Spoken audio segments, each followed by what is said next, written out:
toutes, j'espère que vous allez bien. Donc je vous retrouve aujourd'hui pour une première vidéo de ce genre, il me semble que j'en ai pas fait. C'est une revue d'appareils, on va appeler ça comme ça. Donc j'ai eu pour mon anniversaire l'imprimante Instax. Donc c'est une imprimante de cette taille là. Donc format de poche on peut dire, qu'on peut amener partout. Pour imprimer des photos en format Polaroid, enfin petit Polaroid donc mini.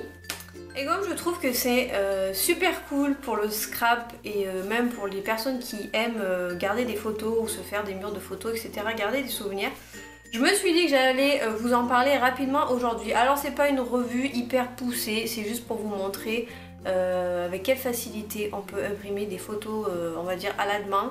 Parce que là j'étais en train de faire mon December Daily et j'avais une page où je n'avais pas de photo et je voulais prendre une photo d'un Noël précédent etc. Et je me suis dit je vais l'imprimer à l'imprimante Instax, ça ira plus vite que de mettre sur l'imprimante la grosse et tout, etc. Donc au niveau des caractéristiques techniques etc, je ne sais pas, j'ai lu la notice vite fait. Moi ce qui m'a intéressé c'est juste de l'utiliser et là ce qui m'intéresse c'est de vous montrer comment ça marche. Donc je vous mettrai un lien en barre d'infos vers un site qui la vend. Je crois qu'au niveau prix nous sommes autour d'une centaine d'euros. Et si vous souhaitez investir là-dedans, dites-vous que de toute façon il faudra également investir dans des cartouches de pellicule. Donc, voilà. Donc il faut y penser, ça a quand même un coût.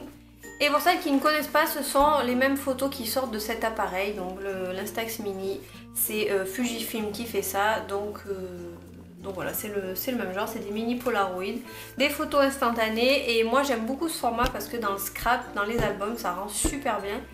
Et j'adore quoi. Bon, assez blablaté, je vous laisse avec la démo et je vous retrouve à la fin. Donc, vous voulez imprimer une photo. Donc vous aurez besoin de votre téléphone. Et il faudra le mettre en Bluetooth. Voilà. Alors déjà, bon, l'imprimante, c'est très simple. Vous avez un bouton allumer, éteindre et il y a une LED qui change de couleur en fonction de ce que l'imprimante est en train de faire. Donc si elle est en train d'imprimer, il me semble qu'elle est violette, la verte ça veut dire qu'elle est allumée et rouge, je sais qu'il n'y a plus de batterie.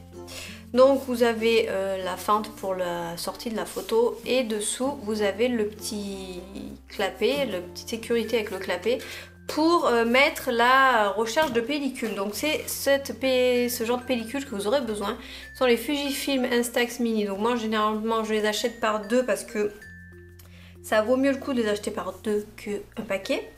Et donc ce sont les cartouches sont scellées on va dire. Et donc vous l'ouvrez et vous l'insérez derrière, vous refermez le clapet. Donc ça se trouve à peu près de partout, vous en trouvez dans les supermarchés, vous en trouvez à Boulanger, Darty, etc. etc. Donc là j'ai envie d'imprimer une photo pour mon album. Donc il faut télécharger l'application Instax Mini. Instax Mini Link même. Voilà. Donc j'avais déjà imprimé une photo. Donc là vous avez le choix, alors je sais pas si vous verrez bien. Vous avez le choix entre impression cadre, donc vous pouvez choisir une déco pour votre photo. Impression collage, donc vous pouvez faire des montages avec plusieurs photos sur une pellicule. Alors pour moi pour l'instant j'ai pas essayé parce que ça a l'air petit.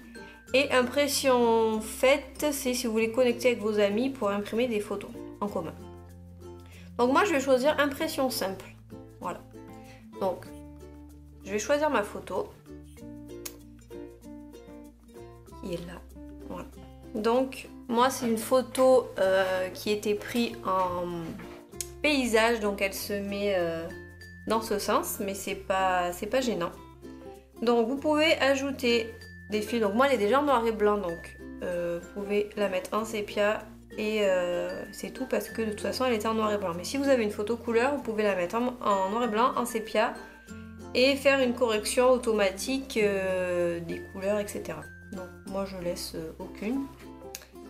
Et après vous pouvez modifier contraste, luminosité etc. etc. Et tout ce que vous avez à faire, une fois que votre imprimante elle est OK. Vous allez appuyer sur le bouton rouge pour faire l'impression. Donc là, elle se met... Elle change de couleur, impression en cours.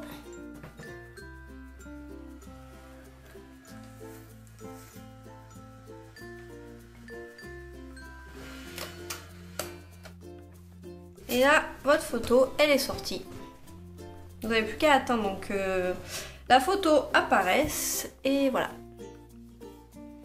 Donc pour l'éteindre, c'est très simple. On reste 2 secondes appuyé sur le bouton et ça s'éteint. Alors sur l'application, vous avez également le niveau de batterie de votre appareil, donc vous saurez quand il faut la recharger. Mais du moment qu'elle ne s'allume pas ou que ça ne se connecte pas à votre téléphone, c'est qu'il n'y a plus de batterie et qu'il faut recharger. Donc c'est vendu avec un câble de recharge. Et donc vous branchez un chargeur secteur, vous pouvez brancher sur votre ordinateur ou n'importe quelle prise USB. Donc voilà les filles, j'espère que cette petite démo rapide vous aura plu. Alors ma photo, voilà, elle est sortie. Elle est comme ça. Donc là, je vais pouvoir l'utiliser dans mon album tout de suite. Donc ça, c'est super cool. Si vous avez des questions, n'hésitez pas. Si vous avez déjà un appareil de ce genre, dites-le moi aussi. Dites-moi si vous aimez. Je sais qu'il y a d'autres marques qui font des petites imprimantes comme ça. Il doit y avoir HP, je crois. Et sinon, pour des imprimantes de photos classiques, vous avez bien sûr la Canon Selphy qui fait des photos en format 10x15. Donc voilà, c'est tout pour moi pour le moment. J'espère que ça vous a plu. Je vous fais plein de bisous et je vous dis à très vite. Ciao!